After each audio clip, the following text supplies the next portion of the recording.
శ్రీ విష్ణు సహస్రనామ స్తోత్ర పారాయణం. ఓం నమో వెంకటేశాయ. ఏడుకొండలవాడ వెంకటరమణ గోవింద గోవింద.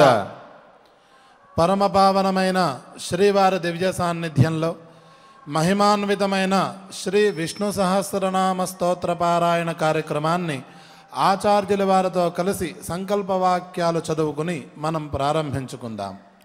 శ్రీ గురు ప్రార్థన. గురుర్బ్రహ్మ గురుర్విష్ణు గురుర్దేవో మహేశ్వరః గురుః సాక్షాత్ పరం బ్రహ్మ తస్మై శ్రీ గురవే నమః. శ్రీనివాస ప్రార్థనా. సప్తాద్రివాసినం భక్తకామితార్థప్రదాయినం గోవిందం వాసుదేవంతం శ్రీనివాసం భజామహే. అథ సంకల్పః.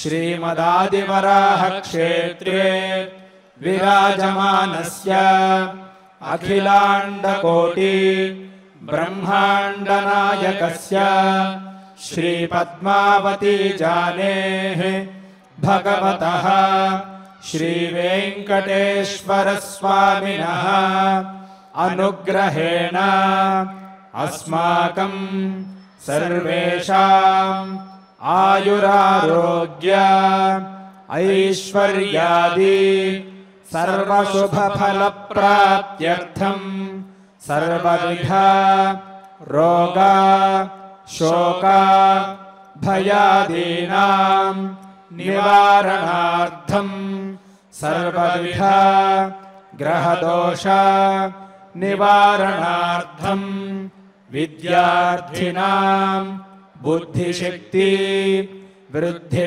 ద్వారా స్వస్వవిషయేషు ప్రావీణ్య సిద్ధ్యర్థం సంతానార్థినాం శీఘ్రమేవ సత్సంతాన సిద్ధ్యర్థం వాంఛితార్థ సిద్ధ్యర్థం సమస్త పాపక్షయార్థం గో సంరక్షణార్థం శ్రీ పరమేశ్వర ప్రీత్యర్థం యథాశక్తి శ్రీ విష్ణు సహస్రనామ స్తోత్ర పారాయణం కరిష్యామహే.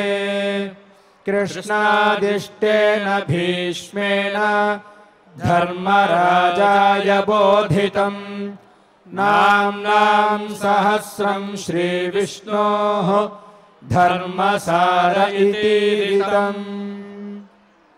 భూతభవ్య భవన్నాథః పవనః పావనో నలః కామః కామకృత్కాంతః కామః కామప్రదః ప్రభుః అని 32వ శ్లోకం. భూతభవ్య భవన్నాథః అని ప్రారంభమవుతున్నది.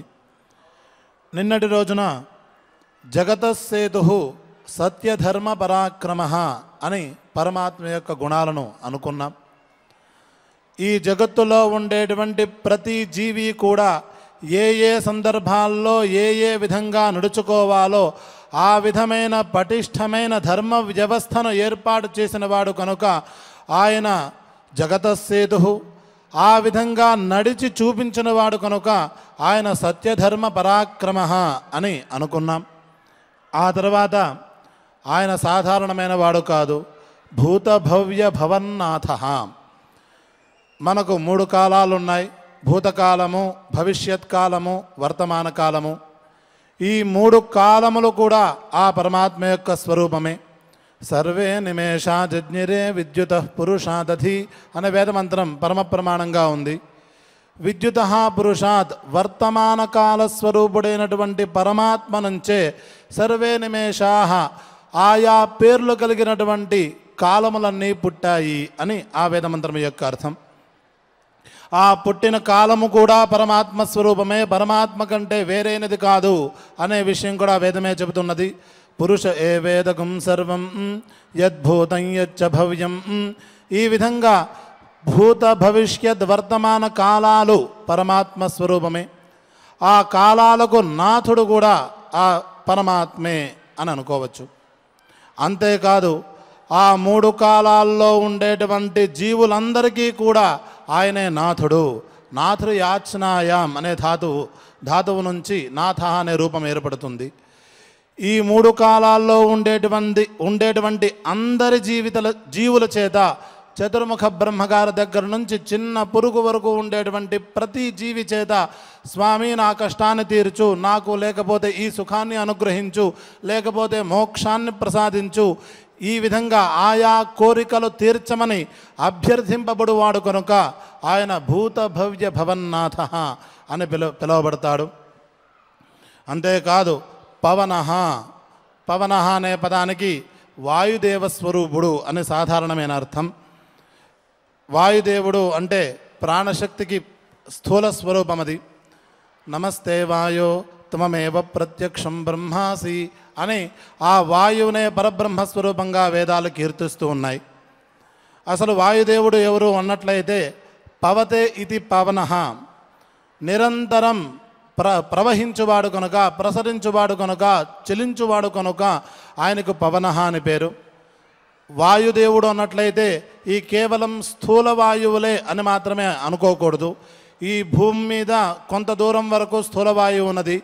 ఆ తర్వాత వాయువుకి 6 స్వరూపాలు ఉన్నాయి. వెరసి 7 స్వరూపాలతో వాయుదేవుడు ప్రకాశిస్తూ ఉంటాడు అని మన వేదములు చెబుతూ ఉన్నాయి.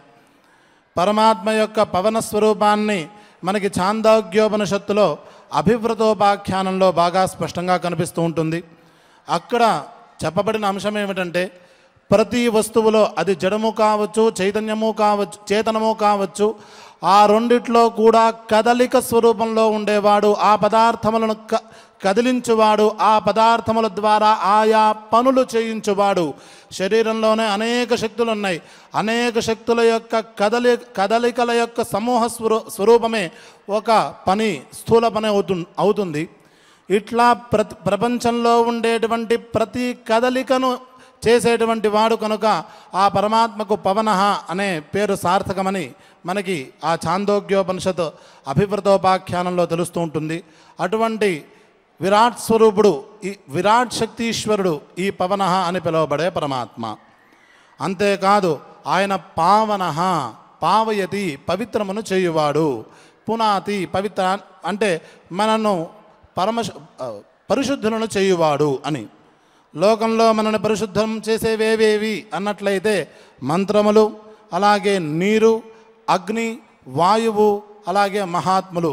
మంత్రముల ద్వారా మనం పావిత్ర్యాన్ని పొందుతూ ఉండవచ్చు, అంటే పరిశుద్ధతను పొందుతూ ఉండవచ్చు. అలాగే నీటి ద్వారా స్నానాదులు చేయడం ద్వారా పావిత్ర్యాన్ని పొందుతూ ఉండవచ్చు. అలాగే అగ్ని ద్వారా, అలాగే వాయువు ద్వారా, మహాత్ముల యొక్క అనుగ్రహం ద్వారా, వారి యొక్క దర్శనాల ద్వారా. వాయు ద్వారా ఎట్లా మనం పావిత్ర్యాన్ని పొందుతాము అన్నట్లయితే 2 రకాల ప్రక్రియ ఉంది. అది దేవతా స్వరూపం అని భావించినట్లయితే తత్స్పర్శ ద్వారా మనకి పావిత్ర్యం సిద్ధిస్తుంది. ఎలాగైతే వాయువు ఇంట్లో ఉండేటువంటి దుర్గంధాలను పోగొడుతూ ఉంటుందో అలాగే మన మీద ఉండేటువంటి దుర్గంధ స్వరూపమైనటువంటి వాసనలు కూడా పోగొడుతూ ఉంటుంది అని సమన్వయపరచుకోవచ్చు. లేకపోతే ప్రాణాయామ ప్రక్రియ ఉంటుంది. అంటే గాలి పీల్చడం కాదు, ఉచ్ఛ్వాస నిశ్వాసముల ద్వారా ఆ సాంప్రదాయకర్తలు మహర్షులు ఏర్పాటు చేసిన విధానం ద్వారా ఆ గాలిని సక్రమంగా తీసుకుని వదులుట లాంటి ప్రక్రియలు చేసినట్లయితే మనం పరిశుద్ధులమవుతూ ఉంటాం. అందుకనే ఏ కర్తవ్యం చేసిన సత్కర్మాచరణ చేయవలసి వచ్చినప్పుడు కూడా ప్రాణానాయమ్య అని మొదట ఇది మనం ప్రాణాయామం చేస్తూ ఉంటాం. అప్పుడు ముక్కు పట్టుకోవడం అభిప్రాయం కాదు. ఈ విధంగా గాలి పీల్చుకునుట, వదులుట లాంటి ప్రక్రియల ద్వారా ఆ గాలిని శుద్ధి చేసుకునుట, ఆ శుద్ధి చేసుకునుట ద్వారా శరీరాన్ని శుద్ధి చేసుకునుట, శరీర శుద్ధి ద్వారా అంతరంగాన్ని శుద్ధం చేసుకునుట. ఈ విధంగా ఈ గాలి ద్వారా మనం పావిత్ర్యాన్ని పొందుతూ ఉంటాం. ఈ విధంగా గాలి ద్వారా పావిత్ర్యాన్ని అనుగ్రహించేవాడు ఆయన పావనః అని పిలువబడతాడు. పరమాత్మ యొక్క నామస్మరణ చేస్తూ ఉంటేనే మనలో ఉండేటువంటి చెడు భావనలు పోతూ ఉంటాయి. కనుక ఆయన పావనః అని పిలువబడతాడు. ఇది ఇంకా రకరకాలైన ఉపాఖ్యానాలు మనం ఇక్కడ స్మరించుకోవచ్చు. రామావతారంలో విశ్వామిత్ర మహర్షి యజ్ఞాన్ని ఆయన పావనం చేశారు. అలాగే అహల్య యొక్క ఘట్టాన్ని ఇక్కడ స్మరించుకోవచ్చు. శ్రీకృష్ణావతారంలో కుబ్జను కుబ్జకు పావిత్ర్యాన్ని అనుగ్రహించారు. అనేక సందర్భాల్లో అనేకులకు ఆయన పావిత్ర్యాన్ని అనుగ్రహించారు. వాళ్ళను పరమశుద్ధుల్ని చేసుకుంటూ వచ్చాడు ఆయన. ఇక అనలహ అని, అనలహ అంటే అగ్నిదేవుడు అని. అగ్నిస్వరూపం అనేది చాలా విశాలమైన విస్తారమైనటువంటి తత్వం. అది ఈ శరీరంలో ప్రతిదీ కూడా అగ్నిస్వరూపమే. పరమాత్మ తేజస్వరూపంతో ఈ ప్రపంచంలో ఉండేటువంటి ప్రతి వ్యవహారాన్ని నడిపిస్తూ ఉంటాడు అని మనం అనుకుంటూ ఉంటాం కదా. అనలహ అనే పదానికి మరొక స్వారస్యమైన అర్థం ఏమిటంటే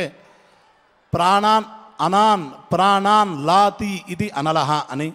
ప్రాణః అనే పదంలో ప్రా అనే ఉపసర్గ తీసేస్తే మిగిలేది అనహ. అనములు అంటే జీవములు. ప్రకర్షేణ అనాన్ లాతి భరతి ఇత్యతః ప్రాణ, అది వేరే రకమైన వ్యుత్పత్తి. అది అనాన్ లాతి ప్రాణములను మోయువాడు కనుక, లేక రక్షించువాడు కనుక, భరించువాడు కనుక ఆ పరమాత్మకు అనలహ అని పేరు. అంటే జీవాత్మస్వరూపుడు, అంతర్యామి పరమాత్మ అనే అర్థాన్ని ఇక్కడ అనుసంధానం చేసుకోవచ్చు. లేక అలం పర్యాప్తం నవిద్యతే యస్య, ఎవరికైతే పరిచ్ఛిన్నమైన శరీరం లేదో అతను అనలహ అని పిలువబడతాడు. ఎవరైతే విశ్వవ్యాప్తం సర్వత్రా వ్యాపించి ఉన్నాడో అటువంటి వాడు అనలహ అని పిలువబడతాడు. భూతభవ్య భవన్నాథ, పవన, పావన, అనలహ అనే 4 నామాలతో కూడినటువంటి ఈ వాక్యాన్ని కనుక అనుసంధానం చేసుకున్నట్లయితే జన్మాంతరాలలో చేసుకున్నటువంటి పాపాలన్నీ పోతూ ఉంటాయి అని మనకి సాంప్రదాయకర్తలు చెబుతూ ఉన్నారు. పై వాక్యంలో కామః, కామకృత్, కాంతః, కామః, కామప్రదః, ప్రభుః అనే 6 నామాలు కనిపిస్తున్నాయి. కామధాతువు నుంచి వచ్చినటువంటి స్వరూపాలను అక్కడ ప్రతిపాదన చేస్తూ ఉన్నారు. పరమాత్మ కామః, కామాన్ హంతి ఇది కామః, కోరికలను చంపువాడు అని. పరమాత్మే కోరికలను సృష్టించినవాడు. ప్రపంచంలో ప్రతి పదార్థాన్ని పరమాత్మే సృష్టిస్తూ దాన్ని ఆయనందుకు సంహరించడం, కోరికలను ఆయన సంహరించడంలో ఉన్న ఆంతర్యం ఏమిటి అనే ప్రశ్నలు వేసుకున్నట్లయితే మనకు అతి ప్రధానమైనది ఏకాగ్రత. ఏకాగ్రత మనకు పిల్లలకు కావచ్చు, పెద్దలకు కావచ్చు, ఏ రంగంలో ఉండే వాళ్ళకైనా ఏకాగ్రత అనేది చాలా తక్కువగా ఉంటుంది. అంటే ప్రధానమైన లక్ష్య నిర్దేశం అయితే ఉంటుంది. పరీక్షలో బాగా మార్కులు తెచ్చుకోవాలి, దానికోసం ఖచ్చితంగా చదవాలి అని. ఆ చదవాలి అనుకుని కూర్చున్నప్పుడు మిగతా ఆలోచనలు వస్తూ ఉంటాయి, ఆ విషయేచ్ఛలు పెరిగిపోతూ ఉంటాయి. అటువంటి ప్రధాన కార్యాన్ని విఘాతం కలిగించేటువంటి అనవసరమైన, వ్యర్థమైన, అవసరం లేనటువంటి విషయేచ్ఛలను చంపువాడు కనుక ఆయన కామః అని పిలువబడతాడు. ఎవరైతే పరమాత్మను ఉపాసన చేస్తారో, దక్షిణామూర్తి స్వరూపం కావచ్చు, లేకపోతే హయగ్రీవ స్వామి స్వరూపాన్ని కావచ్చు, ఎవరైతే పరమాత్మను ఏకాగ్రత కోసం ప్రార్థన చేస్తూ ఉంటారో ఆ పరమాత్మ ఈ విధమైన అంటే ప్రధాన కార్య ప్రతిబంధకములైనటువంటి కోరికలను సంహరించువాడు కనుక ఆయన కామః అని పిలువబడుతూ ఉంటాడు. మనం కూడా చాలాసార్లు అనుకున్నాం, మనకి ఏదైనా పని చేస్తున్నప్పుడు దుష్టమైన ఆలోచన వచ్చినట్లయితే, స్త్రీ పురుషులు ఎవరికైనా సరే దుష్టమైన ఆలోచన వచ్చినట్లయితే ఆ సమయంలో హృషీకేశ నామస్మరణం చేసినట్లయితే, హృషీకేశ అనే నామాన్ని అనుసంధానం చేసుకుంటూ ఉన్నట్లయితే ఆ చెడు భావనలు పోతాయి, చెడు ఆలోచనలు పోతాయి, చెడు కోరికలు పోతాయి అని మనం అనుకున్నాం. కనుక తన నామస్మరణ చేత వ్యర్థమైన కోరికలను సంహరించువాడు కనుక ఆయన కామః అని పిలువబడతాడు. అంతే తప్ప సమూలంగా కామాన్ని నాశనం చేసేవాడు అనే అభిప్రాయం కాదు. ఎందుకంటే మోక్షార్థులు అనే ఉంటారు, మోక్షం కావాల్సిన వాళ్ళు. మోక్షం కావాలి అనేదే కోరిక కదా, అది ప్రధానమైన లక్ష్యం. తత్ప్రతిబంధకమైనవి విషయేచ్ఛలు, వాటి నుంచి కాపాడవాడు, ఆ కామాన్ని అలాగే పరిరక్షించేవాడు, అక్కడ ఆ విధమైన ప్రచోదనలు చేయవాడు కనుక ఆయన కామః అని పిలువబడతాడు. అలాగే కనుకనే ఆయన కామకృత్, ఆ కోరికను కూడా ఏర్పాటు చేయవాడు, సృష్టి చేయవాడు అని. సాత్వికమైన భావనను పుట్టించువాడు అని అర్థం. ప్రపంచంలో ఈ కోరిక అనే శక్తిని పరమాత్మలో ఉండేటువంటి కోరిక అనే శక్తిని చతుర్ముఖ బ్రహ్మగారు ఉపాసన చేసి ఆయన వశపరుచుకుని ఆయన ఆ శక్తులను ఈ జీవుల్లో ప్రవేశపెట్టాడు అనే ఉపాఖ్యానం మనకి వేదంలో ఒకచోట కనిపిస్తున్నది. కాబట్టి ఈ కోరిక కూడా పరమాత్మ యొక్క ఒక శక్తే. పరమాత్మ సాత్వికమైన కోరికలను పుట్టిస్తూ ఉంటాడు. ఏదైతే ధర్మబద్ధమో, ఏదైతే న్యాయబద్ధమో అటువంటి కోరికలు ఆయన పుట్టిస్తూ ఉంటాడు. సత్కర్మాచరణ చెయ్యి, పుణ్యం సంపాదించు లాంటి ప్రేరణల ద్వారా పుణ్యం నేను సంపాదించుకోవాలి అనే కోరికను పుట్టిస్తూ ఉంటాడు. కనుక ఆయన కామకృత అని పిలువబడతాడు. అంతేకాదు కాంతః అనే మాట చెప్పారు. పరమాత్మ దుష్టమైన కోరికలను, తామసికమైన కోరికలను సంహరిస్తూ ఉంటాడు. సాత్వికమైన కోరికలను పుట్టిస్తూ ఉంటాడు. కాంతః అంటే కోరబడేవాడు అని. కోరబడడం అంటే ఏమిటి అన్నట్లయితే మనమందరం కూడా లోకంలో రకరకాల కోరికలు కోరుకుంటూ ఉంటాం. మేడలు కావాలి, మిద్దెలు కావాలి, రాజ్యం కావాలి, లేకపోతే మోక్షమే కావాలి, ఇలాంటి కోరికలు కోరుకుంటూ ఉంటాం. వెరిసి చూసినట్లయితే, పరిశీలించి చూసుకున్నట్లయితే మనం కోరుకునేది ఏంటి అన్నట్లయితే ఆనందం. ఆ ఆనందం దీనివల్ల వస్తుందనే భ్రమతో, లేకపోతే దీనివల్ల వస్తుందనే నిశ్చయంతో ఆయా వస్తువులను కోరుకుంటూ ఉంటాం. మొత్తానికి మనం కోరుకునేది ఏమిటి? ఆనందమే. ఆనందో బ్రహ్మే దివ్యజానాద్. ఆనంద స్వరూపుడే పరమాత్మ కనుక కోరబడేవాడు, ప్రతి జీవి చేత కోరబడేవాడు కనుక ఆయనకి కాంతః అని పేరు. అంతేకాదు ఆయన శక్తే కామః, కోరిక కనుక ఆయనే కామః. ఆ కోరిక స్వరూపం కూడా పరమాత్మే. పరమాత్మ కన్నా పరమాత్మ దగ్గర ఉండేటువంటి శక్తికి వైలక్షణ్యం లేదు. పరమాత్మ యొక్క సాకార రూపమే శక్తులు కనుక ఆ కామః కూడా పరమాత్మే. పైపెచ్చు కామప్రదః. మనం భక్తితో, దృఢమైన విశ్వాసంతో, శ్రద్ధతో ఆ పరమాత్మను కుదిరినంత శోచంతో, చెప్పిన విధానంతో ఆ పరమాత్మను కనుక ఆశ్రయించినట్లయితే ఆయన ఖచ్చితంగా ఆయా కోరికలను మనకు అనుగ్రహిస్తాడు. లౌకికమైనా కావచ్చు, ఆముష్మికమైన అంటే మోక్షాది స్వరూపమైనా కావచ్చు, ఏ ఫలితాన్నైనా ఆయన అనుగ్రహిస్తాడు. జపాది ఉపాసన ఎందుకు చేస్తున్నాం? ఆ డబ్బు కావాలనో, లేకపోతే సంపద కావాలనో, లేకపోతే స్వర్గాది సుఖాలు కావాలనో కదా చేసేది. ఇవన్నీ అనుగ్రహించేవాడు ఎవరు? యో యాం తనుం భక్తః శ్రద్ధయార్చితుమిచ్చతి తస్యాచలాం శ్రద్ధాం తామేవ విదధామ్యహం. మీరు ఏ స్వరూపాలతో ఏ దేవతలను ఉపాసించినా ఆయా దేవతల ద్వారా ఆయా ఫలాలను అనుగ్రహించేవాడిని నేనే అని పరమాత్మ భగవద్గీతలో చెప్పాడు. కాబట్టి ప్రతి కోరికను తీర్చువాడు కనుక ఆయన కామప్రదః అని పిలువబడుతున్నాడు. మనం చెప్పిన మాట ప్రమాణము అని చెప్పడానికే పైన మాట ప్రభువు ప్రకర్షేణ భనక్తి, సర్వోత్తమమైన అధికారి కనుక ఆయన ఏ కోరికైనా ఆయన మనకి తీరుస్తాడు.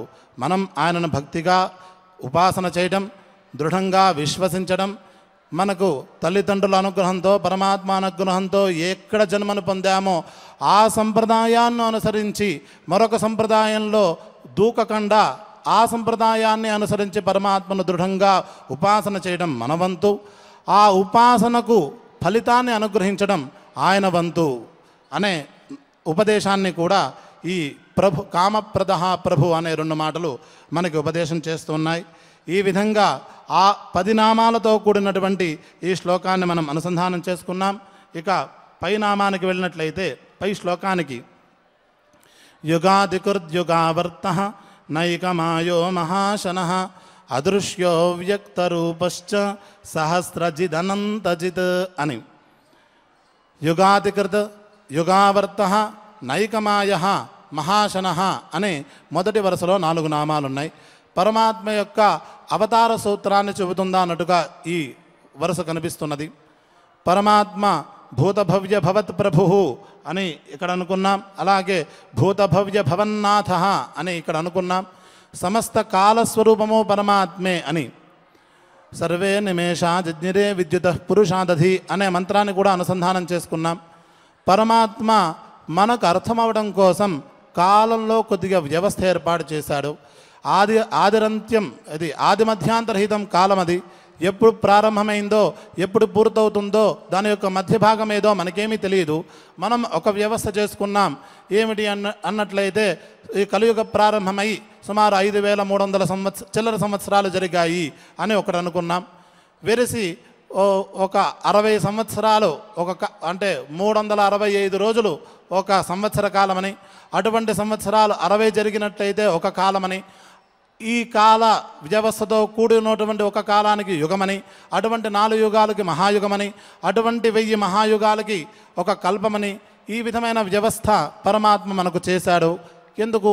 ఆ కాలం యొక్క స్వరూపం మనకు అర్థమవడం కోసం. ఇంకా కళా కాష్ఠ దగ్గర నుంచి కూడా మనం అంచనాలు వేసుకోవచ్చు. క్షణములని, నిమిలని, నిమిషములని, ఈ విధమైన వ్యవస్థ ఎందుకు చేశాడు పరమాత్మ అంటే కాలస్వరూపం మనకి అర్థమవడం కోసం. ఇలా పరమాత్మ యుగాలను ప్రారంభించువాడు. ఎలాగైతే మనం ఉగాది ఆరంభించుకుంటూ ఉంటామో ఆ విధంగా పరమాత్మ యుగాలను ప్రారంభిస్తాడు. యుగం అనే పదానికి యుజ్యతే అస్మిన్ సర్వమితి యుగం అని వ్యుత్పత్తి చెప్పారు. పరమాత్మ సృష్టి చేస్తూ ఉంటాడు. సృష్టి చేసేటప్పుడు ధాతాయథా పూర్వమ కల్పయత్ అనే వేదమంత్రం కనిపిస్తున్నది.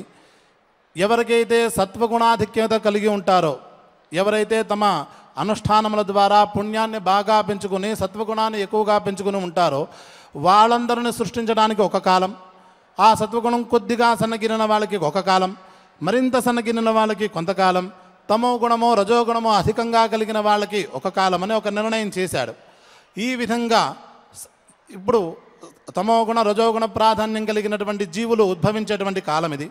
ఇది అయిపోయిన తర్వాత కొంతకాలానికి ఇది తేలిపోయిన తర్వాత మళ్ళీ సత్వగుణాధిక్యత కలిగినటువంటి జీవులను పుట్టించేటువంటి కాలం ప్రారంభమవుతుంది.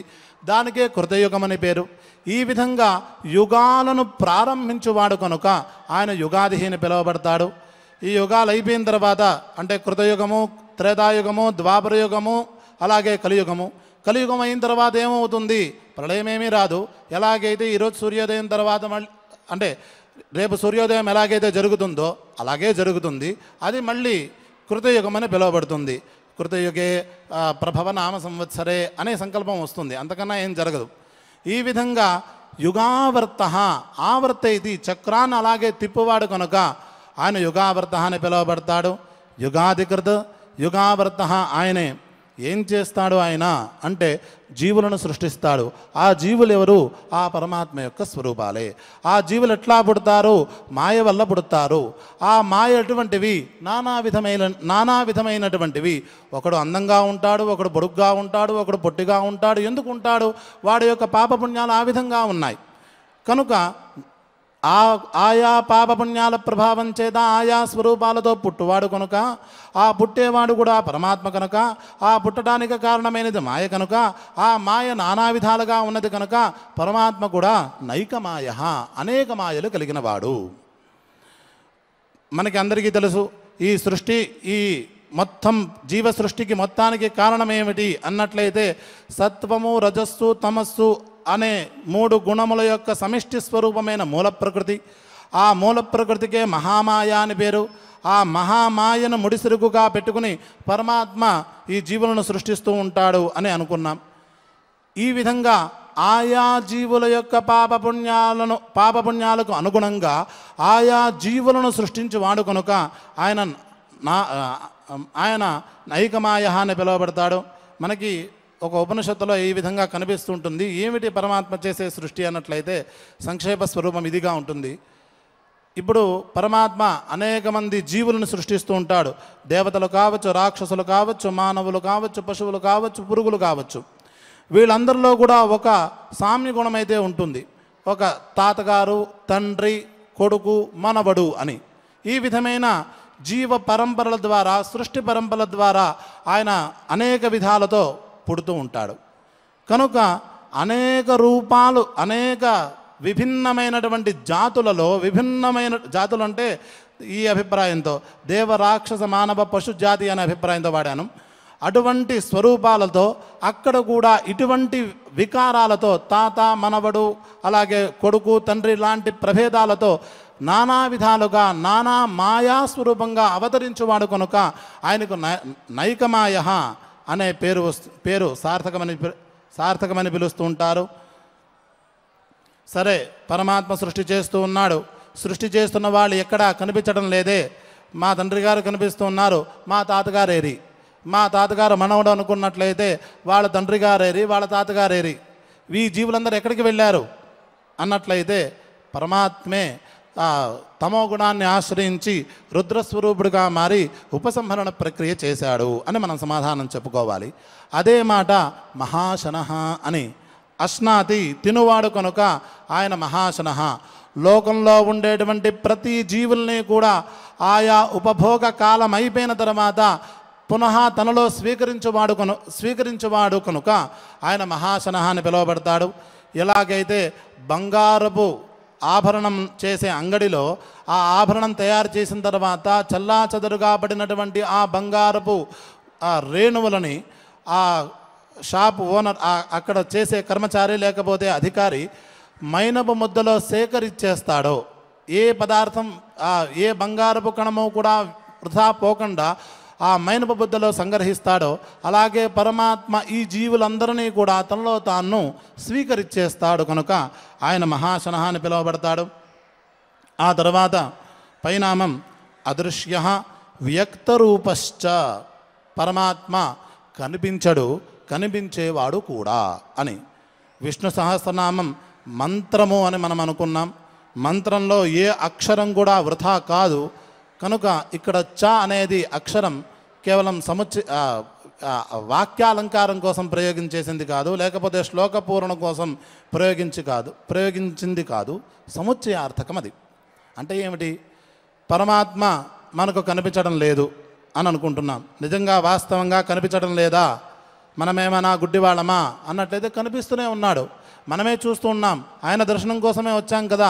పద్మపీఠంపై ఆయన చిద్విలాసంగా ఆయన యొక్క దివ్యమంగళ స్వరూపాన్ని మనం చూస్తూనే ఉన్నాం. మనం దేవుణ్ణి చూసామా లేదా? మరి దేవుడు అదృశ్య ఎట్లా అవుతాడు? అలా కాదండి, ఎలాగైతే మనం తిరుగుతూ ఉన్నామో అట్లా మనం పరమాత్మను చూడట్లేదు కదా అని. మరి ఎవరు చూశారు అన్నట్లయితే రామావతారంలో రాముడు బతికి ఉండగా ఉండేటువంటి జనాలందరూ చూశారండి. కేవలం రాక్షసులే కాదు, ఆ దశరథుడు మహర్షులే కాదు, ప్రజలందరూ చూశారు. కేవలం తపస్సు సాధన చేస్తే పరమాత్మ దర్శనం లభిస్తుంది అంటూ ఉంటారు, అది వేరే విషయం.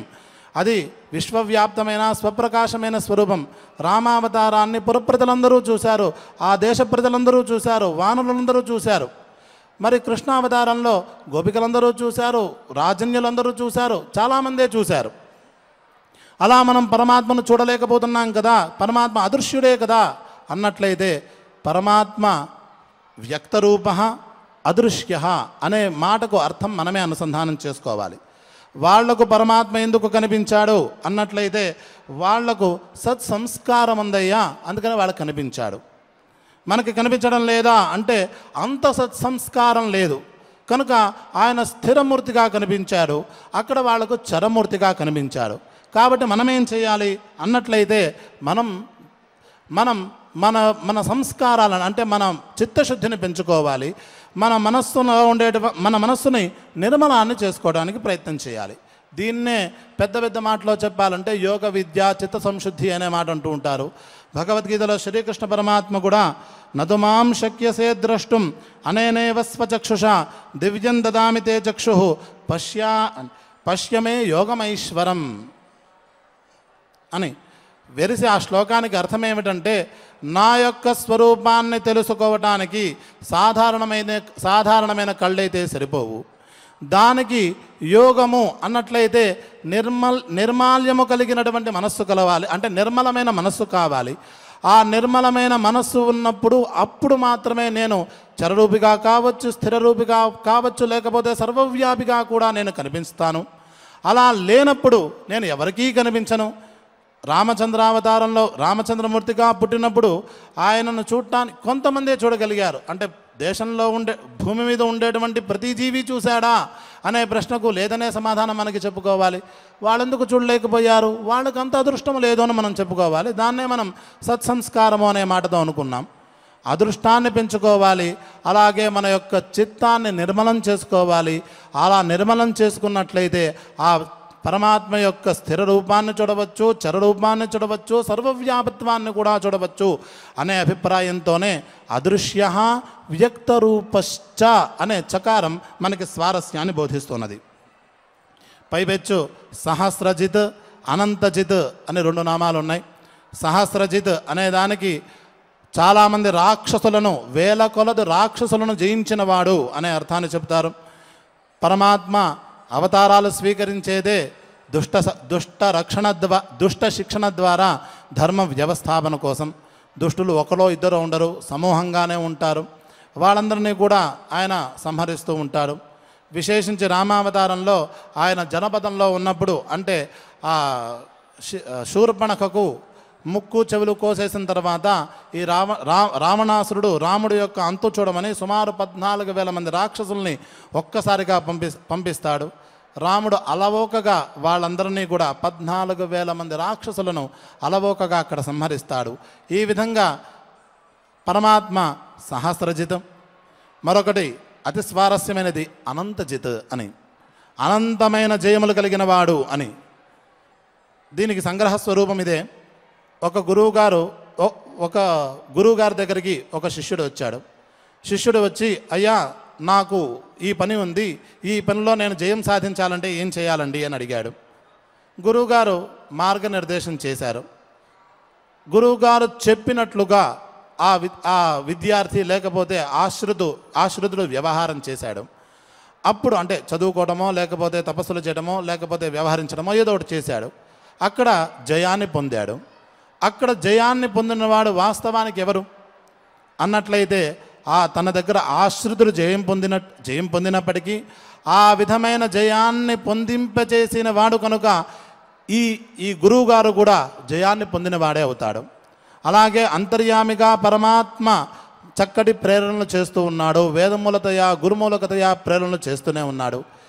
ఇలా వాళ్లతో సత్కర్మాచరణ చేయించి వాళ్లకు జయాన్ని కలిగింపచేసి తాను కూడా జయాన్ని పొందుతూ ఉన్నవాడు కనుక, ఇలా అనంతమైన జయములు పొందినవాడు కనుక ఆయన అనంతజిత్ అనే నామాన్ని పొంది ఉన్నాడు. ఇటువంటి గొప్పవైనటువంటి 8 నామాలతో కూడినటువంటి శ్లోకాన్ని అనుసంధానం చేసుకున్నాం. ఎవరికైతే శత్రుపీడ ఎక్కువగా ఉంటుందో లేకపోతే అంతఃశత్రువుల యొక్క బాధ ఎక్కువగా ఉంటుందో వాళ్ళు ఈ 8 నామాలతో కూడినటువంటి శ్లోకాన్ని అనుసంధానం చేసుకున్నట్లయితే ఉత్తమ ఫలితాలను పొందుతారు అని మనకి సాంప్రదాయకర్తలు చెబుతూ ఉన్నారు. ఇక శ్రద్ధాభక్తులతో పారాయణ కార్యక్రమాన్ని మనం ప్రారంభించుకుందాం. ఓం నమో వెంకటేశాయ. భూతభవ్యభవన్నాథః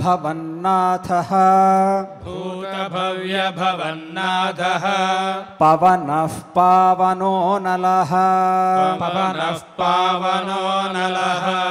కామః కామకృత్కాంతః కామః కామప్రదః ప్రభుః యుగాదికృద్యుగావర్తో నైకమాయో మహాశనః అదృశ్యో వ్యక్తరూపశ్చ సహస్రజిదనంతజిత్. ఇక మనం భక్తి శ్రద్ధలతో పారాయణాన్ని ప్రారంభించుకుందాం. అస్య శ్రీ విష్ణు దివ్య సహస్రనామ స్తోత్ర మహామంత్రస్య శ్రీ వేదవ్యాసో భగవాన్ ఋషిః అనుష్ఠుప్ ఛందః శ్రీ మహావిష్ణుః పరమాత్మా శ్రీమన్నారాయణో దేవతా అమృతాంశోద్భవో భానురితి బీజం దేవకీ నందన స్రష్టేతి శక్తిః ఉద్భవః క్షోభణో దేవ ఇతి పరమో మంత్రః శంఖభృన్నందకీ చక్రీతి కీలకం శార్ంగధన్వా గదాధర ఇత్యస్త్రం రథాంగపాణిరక్షోభ్య ఇతి నేత్రం త్రిసామా సామగः సామేతి కవచం ఆనందం పరబ్రహ్మేతి యోనిః ఋతుసుదర్శనః కాల ఇతి దిగ్బంధః శ్రీ విశ్వరూప ఇతి ధ్యానం श्रीमहाविष्णुप्रीत्यर्थे सहस्रनामस्तोत्रपारायणे विनियोगः ध्यानम् शान्ताकारं भुजगशयनं पद्मनाभं सुरेशम् विश्वाधारं गगनसदृशं मेघवर्णं शुभांगं लक्ष्मीकान्तं कमलनयनं योगिहृद्ध्यानगम्यं वन्दे विष्णुं भवभयहरं सर्वलोकैकनाथं विश्वं विष्णुर्वषट्कारो भूतभव्यभवत्प्रभुः भूतकृद्भूतभृद्भावो भूतात्मा भूतभावनः भूतात्मा परमात्मा च मुक्तानां परमागतिः अव्ययः पुरुषः साक्षी क्षेत्रज्ञोऽक्षर एव च योगो योगविदान्नेता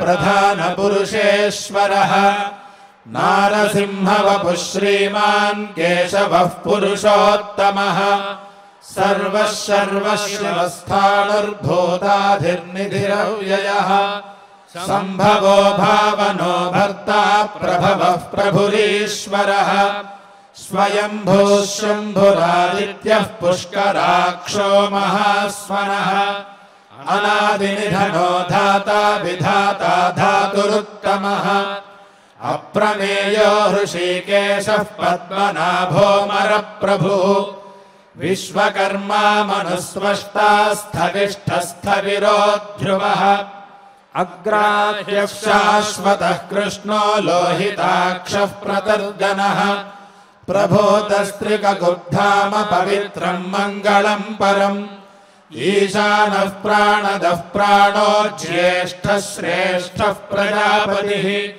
हिरण्यगर्भो भूगर्भो माधवो मधुसूदनः ईश्वरो विक्रमी धन्वी मेधावी विक्रमः क्रमः अनुत्तमो दुराधर्षः कृतज्ञः कृतिरात्मवान् सुरेशः शरणं शर्म विश्वरेताः प्रजाभवः अहः संवत्सरो व्यालः प्रत्ययः सर्वदर्शनः अजः सर्वेश्वरः सिद्धः सिद्धिः सर्वादिरच्युतः वृषाकपिरमेयात्मा सर्वयोगविनिःसृतः वसुर्वसुमनः सत्यः समात्मा संमितः समः अमोघः पुण्डरीकाक्षो वृषकर्मा वृषाकृतिः रुद्रो बहुशिरा बभ्रुर्विश्वयोनिः शुचिश्रवाः अमृतः शाश्वतस्थाणुर्वरारोहो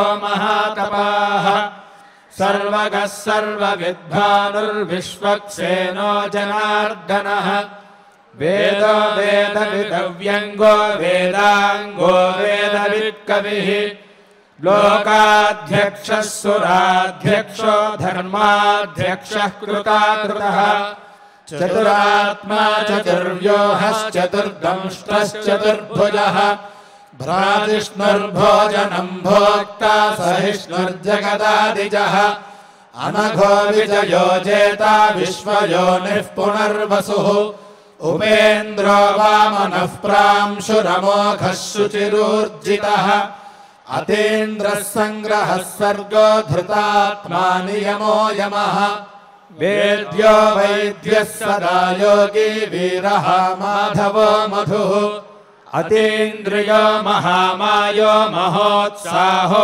महाबलः महाबुद्धिर्महावीर्यो महाशक्तिर्महाद्युतिः अनिर्देश्य वपुः श्रीमानमेयात्मा महाद्रिधृत् महेश्वासो महीभर्ता श्रीनिवासः सताङ्गतिः अनिरुद्धः सुरानन्दो गोविन्दो गोविदाम्पतिः मरीचिर्दमनो हंसः सुपर्णो भुजगोत्तमः हिरण्यनाभः सुतपाः पद्मनाभः प्रजापतिः अमृत्यः सर्वदृक्सिंहः सन्धाता सन्धिमान् स्थिरः अजो दुर्मर्षणः शास्ता विश्रुतात्मा सुरारिः गुरुर्गुरुतमो धाम सत्यः सत्यपराक्रमः निमिषो निमिषस्वग्वी वाचस्पतिरुदारधीः अग्रणीर्ग्रामणे श्रीमान् न्यायो नेता समीरणः सहस्रमूर्धा विश्वात्मा सहस्राक्षः सहस्रपात् आवर्तनो निवृत्तात्मा संवृतः संप्रमर्दनः अहः संवर्तको वह्निरनिलो धरणीधरः सुप्रसादः प्रसन्नात्मा विश्वभृग्विश्वभुग्विभुः सत्कर्ता सत्कृतः साधुर्जह्नुर्नारायणो नरः असंख्येयो प्रमेयात्मा विशिष्टः शिष्टकृच्छुचिः सिद्धार्थः सिद्धसङ्कल्पः सिद्धिदः सिद्धिसाधनः वृषाही वृषभो विष्णुर्वृषपर्वा वृषोधरः वर्धनो वर्धमानश्च विविक्तः श्रुतिसागरः सुभुजो दुर्धरो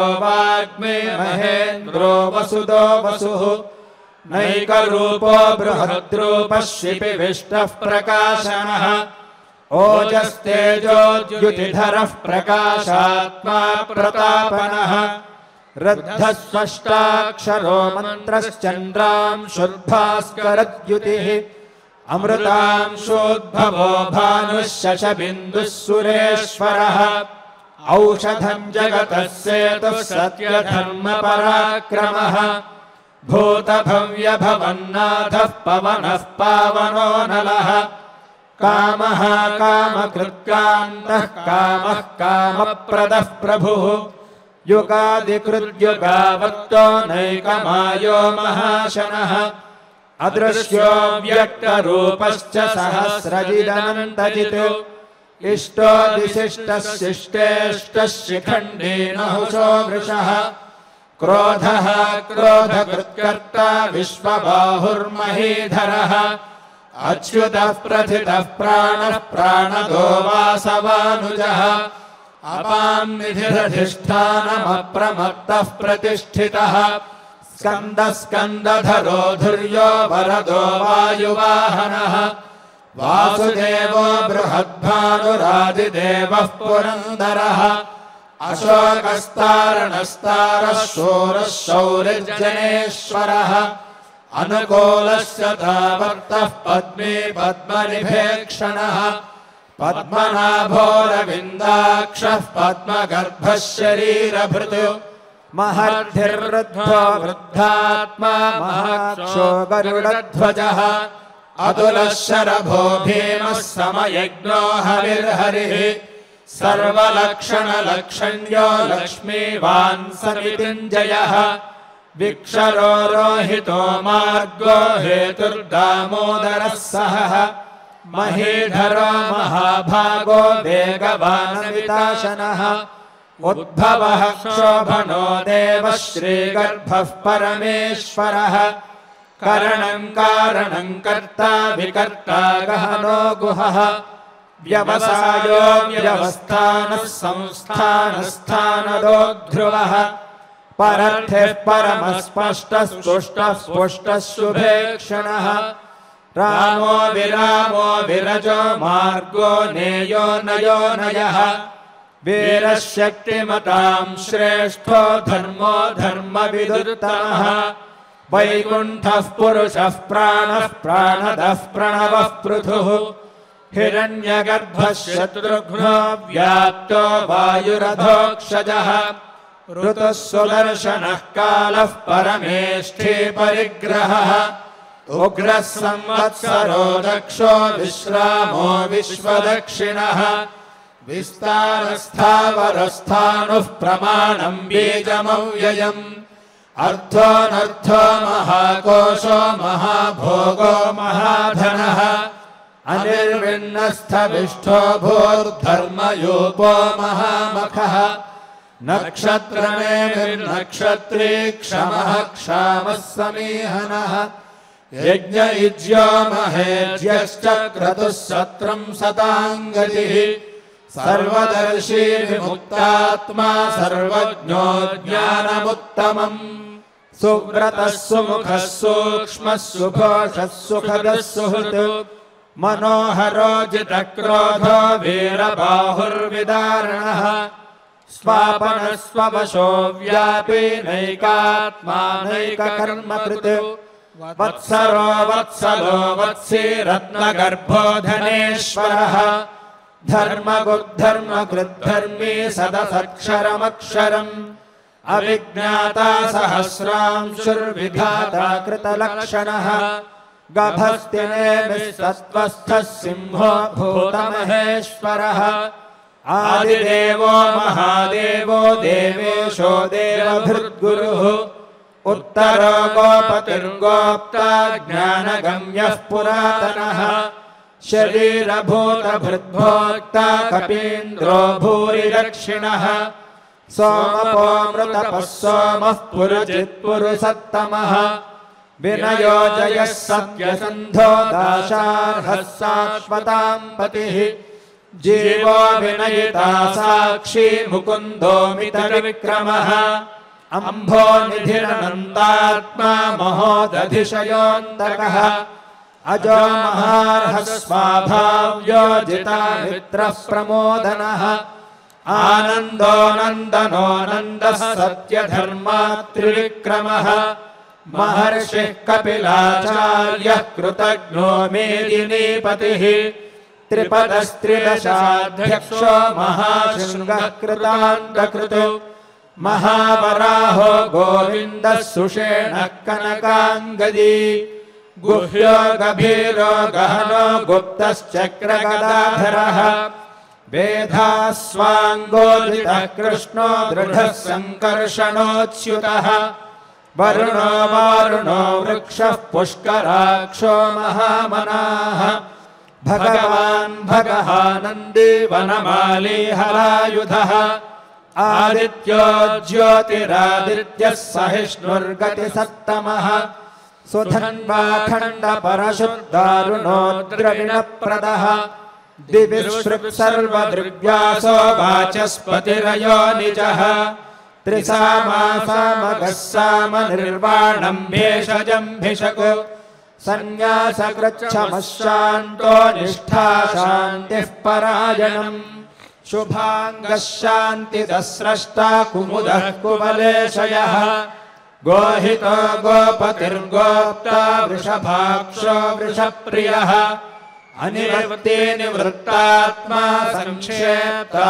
क्षेमकृच्छिवः श्रीवत्सवक्षा श्रीवासः श्रीपतिः श्रीमताम्बरः श्रीधः श्रीशः श्रीनिवासः श्रीनिधिः श्रीविभावनः श्रीधरः श्रीकरः श्रेयः श्रीमान् लोकत्रयाश्रयः स्वक्षस्वङ्गः शतानन्दो नन्दिर्ज्योतिर्गणेश्वरः विजितात्मा विधेयात्मा सत्कीर्तिश्छिन्न संशयः उदीर्णः सर्वतश्चक्षुरनीशः शाश्वतस्थिरः भूषयो भूषणो भूतिर्विशोकः शोकनाशनः अर्चिष्मानर्चितः कुम्भो विशुद्धात्मा विशोधनः अनिरुद्धो प्रतिरथः प्रद्युम्नोमितविक्रमः कालनेमिनिः वीरः शौरिः शूरजनेश्वरः त्रिलोकात्मा त्रिलोकेशः केशवः केशिहा हरिः कामदेवः कामपालः कामी कान्तः कृतागमः अनिर्देश्य वपुर्विष्णुर्वीरोऽनन्तो धनञ्जयः ब्रह्मण्यो ब्रह्मकृद्ब्रह्मा ब्रह्म ब्रह्म विवर्धनः ब्रह्मविद्ब्राह्मणो ब्रह्मी ब्रह्मज्ञो ब्राह्मणप्रियः महाक्रमो महाकर्मा महातेजा महोरगः महाक्रतुर्महायज्वा महायज्ञो महाहविः स्तव्यस्तवप्रियस्तोत्रम् स्तुतिस्तोतारणप्रियः पूर्णः पूरयिता पुण्यः पुण्यकीर्तिरनामयः मनोजवस्तीर्थकरो वसुदेता वसुप्रदः वसुप्रदो वासुदेवो वसुर्वसुमना हविः सद्गतिः सत्कृतिः सत्ता सद्भूतिः सत्परायणः शूरसेनो यदुश्रेष्ठः सन्निवासः सुयामुनः भूतावासो वासुदेवः सर्वासु निलयो नलः दर्पः दर्पदो दृप्तो दुर्धरोऽधापराजितः विश्वमूर्तिर्महामूर्तिर्दीप्तमूर्तिरमूर्तिमान् अनेकमूर्तिरव्यक्तः शतमूर्तिः शताननः एको नैकः सवः कर्किं यत्तत्पदमनुत्तमम् लोकबन्धुर्लोकनाथो माधवो भक्तवत्सलः सुवर्णवर्णो हेमाङ्गो वराङ्गश्चन्दनाङ्गदी वीरः विषमः शून्यो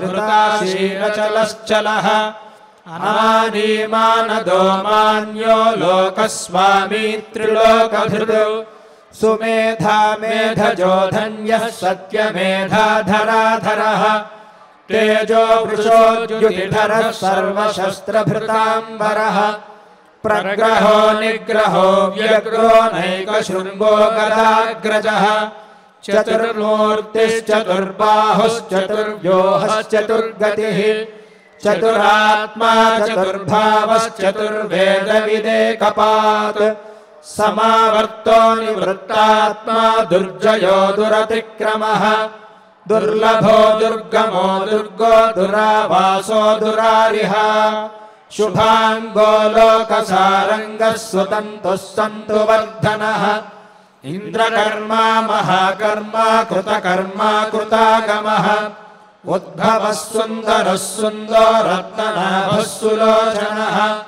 अर्को वाचसनः शृङ्गी जयन्तः सर्वविजयी सुवर्णबिन्दुरक्षोभ्यः सर्वभागीश्वरेश्वरः महाह्रदो महागर्तो महाभूतो महानिधिः कुमुदः कुन्दरः कुन्दः पर्जन्यः पावनोऽनिलः अमृतांशोऽमृतवपुः सर्वज्ञः सर्वतोमुखः सुलभः सुव्रतः सिद्धः शत्रुजिच्छत्रुतापनः न्यक्रोधो दुम्बरोऽश्वत्थश्चाणूरान्ध्रनिषूदनः सहस्रार्चिः सप्तजिह्वः सप्तैधाः सप्तवाहनः अमूर्तिरनघोचिन्त्यो भयकृद्भयनाशनः अणुर्बृहत्स्वशस्थूलो गुणभृन्निर्गुणो महान् अधृतस्वधृतस्वास्थ्यः प्राग्वंशो वंशवर्धनः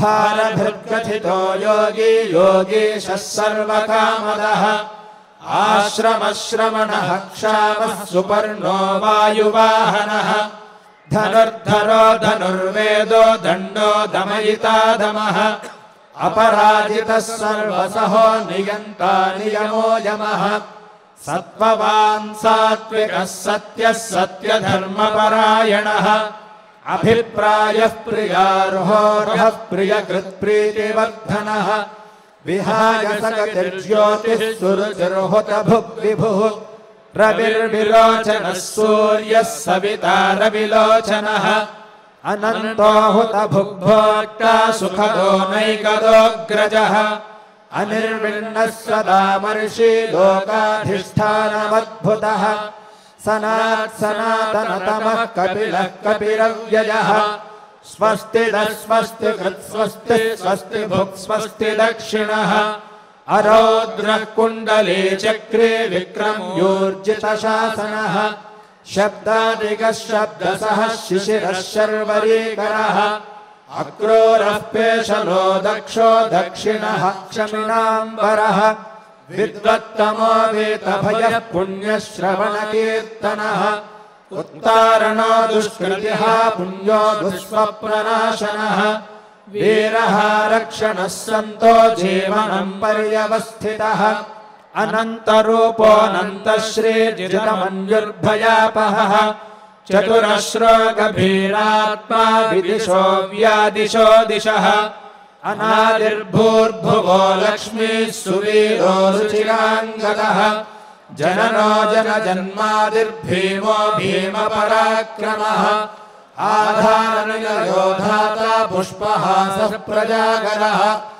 ऊर्ध्वगः सत्पथाचारः प्राणदः प्रणवः पणः प्रमाणं प्राणनिलयः प्राणभृत् प्राणजीवनः तत्त्वं तत्त्वविदेकात्मा जन्म मृत्युजरादिगः भूर्भुवस्वस्तरुस्तारः सविता प्रपितामहः यज्ञो यज्ञपतिर्यज्वा यज्ञाङ्गो यज्ञवाहनः यज्ञभृद्यज्ञकृद्यज्ञे यज्ञभुग्यज्ञसाधनः यज्ञान्तकृद्यज्ञगुह्यमन्नमन्नाद एव च आत्मयोनिस्वयं जातो वैखानः सामगायनः देवकी नन्दनः स्रष्टाक्षितेशः पापनाशनः शङ्खभृन्नन्दके चक्रे शार्ङ्गधन्वागदाधरः रथाङ्गपाणिरक्षोभ्यः सर्वप्रहरणायुधः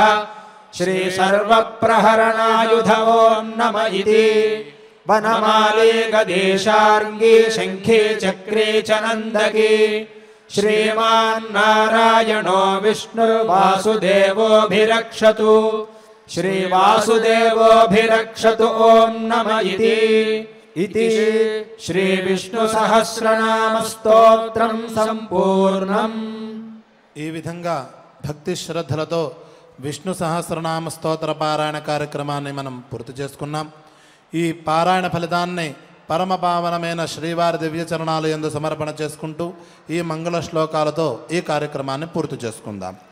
అథ క్షమా ప్రార్థనా యదక్షరపదభ్రష్టం మాత్రాహీనం చ యద్భవేత్ తత్సర్వం క్షమ్యతాం దేవనారాయణ నమోऽस्तुते అథ లోకక్షేమ ప్రార్థనా సర్వే భవంతు సుఖినః सर्वे सन्तु निरामयाः सर्वे भद्राणि पश्यन्तु मा कश्चित् दुःखभाग् भवेत् अथ मङ्गलम् श्रियः कान्ताय कल्याणनिधये निधयेऽर्थिनाम् श्रीवेङ्कटनिवासाय श्रीनिवासाय मङ्गलम्।